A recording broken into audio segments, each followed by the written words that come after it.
Students to 8th class. आज हम पढ़ेंगे हिंदी व्याकरण का पार्ट 3 शब्द विचार। आज हम चैप्टर स्टार्ट करने वाले हैं। इससे पहले हमने पढ़ा था वर्ण विचार के बारे में। उसका व्याकरण के हमारे 3 भाग थे, शब्द विचार, वर्ण विचार और वाक्य विचार, जिसका हम दूसरा पार्ट अभी पढ़ने जा रहे हैं, जिसका नाम है हमारा शब्द विचार। शब्द विचार में हम जानेंगे शब्द क्या होते हैं और शब्द से पद कैसे बनते हैं और शब्दों के भेद कितने होते हैं। आइए हम पहले जानते हैं शब्द किसे कहते हैं। वर्णों का ऐसा समूह जिसका एक निश्चित अर्थ होता है उसे शब्द कहलाता है। वर्णों का ऐसा समूह, यानी वर्णों के समूह तो कैसे भी हम उनको कलेक्ट कर सकते हैं, कैसे भी उनको इकट्ठा जोड़ सकते हैं, लेकिन वर्णों का ऐसा समूह होना चाहिए जो जिसका एक निश्चित अर्थ स्पष्ट हो जाए, यानी उसका अर्थ निकले, उसे हम क्या बोलते हैं, शब्द बोलते हैं। जैसे हम समझेंगे खा, खा का आपने देखा, ये हमारा क्या है, वर्ण है। वर्ण कैसे है, ये हमारे यहाँ पे हमें एक दिख रहा है क्योंकि जुड़ के लिखा हुआ है मात्रा के रूप में। जब इसको अलग अलग करेंगे, इसके विच्छेद करेंगे, तो ये क्या बन जाएगा, हमारे 2 वर्ण बन जाएंगे। कैसे बन जाएंगे, जैसे खा के नीचे हमने हलंत लगाया और इसमें से आ जो हमारा स्वर था, बड़ा आ, इसको अलग किया, तो हमारे कितने वर्ण बन गए, 2 वर्ण बन गए। यानी ये वर्णों का समूह हो गया, यानी 2 वर्ण हमारे क्या होगा, वर्णों का समूह हो गया। खा का अर्थ क्या होता है, किसी को या खाना खाने के लिए बोलना। ठीक है, नेक्स्ट हमारा भरत।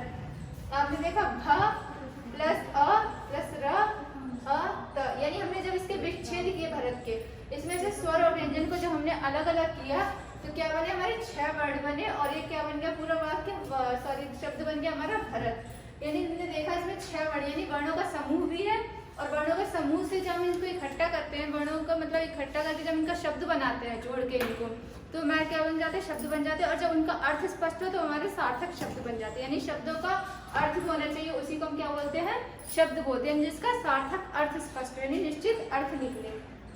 और हम आते हैं पद पे। पद किसे कहते हैं, जब स्वतंत्र शब्द वाक्य में प्रयुक्त होकर वाक्य में अन्य शब्दों के साथ व्याकरणिक इकाई में बध जाते हुए हमारे क्या कहलाते हैं, पद। यानी शब्द हमने यहाँ पे देखा था, ये हमारे शब्द कहते हैं भरत, खा, या हम किसी का नाम भी बोल सकते हैं। इसी प्रकार जब हम आते हैं पद के ऊपर, ये हम देख सकते हैं उदाहरण से, जैसे लड़की, गाना, गा, ये हमारा क्या है, शब्द है।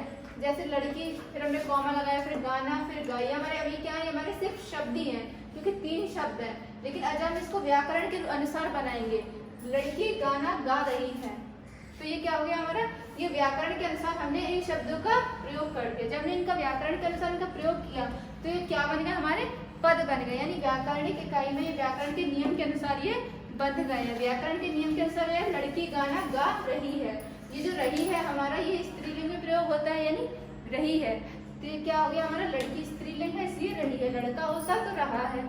यानी क्या हो गया, शब्द हमारे जो थे वो व्याकरणिक इकाई में यानी व्याकरण के नियम में बंधकर क्या बन गए हैं, पद बन गए हैं। ये हमारे क्या है, पद। इसके बाद आता है शब्दों के भेद। हिंदी में हमारे शब्दों के कितने भेद होते हैं, 4 भेद होते हैं। पहला होता है हमारा उत्पत्ति अथवा उद्गम की दृष्टि से, दूसरा होता है व्युत्पत्ति अथवा बनावट की दृष्टि से, तीसरा पॉइंट है हमारा अर्थ की दृष्टि से, चौथा है व्याकरण और विकार की दृष्टि से।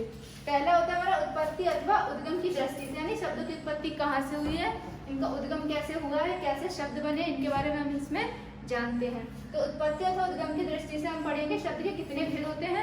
उत्पत्ति अथवा उद्गम की दृष्टि से शब्द के 4 भेद होते हैं। पहला होता है हमारा तत्सम, दूसरा तद्भव, तीसरा होता है हमारा देशज, चौथा होता है हमारा विदेशी शब्द। इसमें हम इसका पहला पॉइंट पढ़ेंगे, तत्सम शब्द किसे कहते हैं। वे शब्द जो संस्कृत से लिए गए हैं और बिना किसी परिवर्तन के अपने मूल रूप में प्रयुक्त होते हैं, वे तत्सम शब्द कहलाते हैं। तत्सम शब्द कौन से होते हैं, जो संस्कृत भाषा से लिए गए हैं। प्राचीन काल में यानी पुराने समय में संस्कृत भाषा बोली जाती थी और अब क्या हो गया, संस्कृत का परिवर्तन धीरे धीरे होते होते वह हिंदी भाषा उपयोग करने लगे हैं। ये लेकिन हम प्राचीन काल से संस्कृत बोलते थे, लेकिन उसके क्या हुआ, कुछ शब्द जो है वो हिंदी भाषा में प्रयोग किए जाने लगे हैं।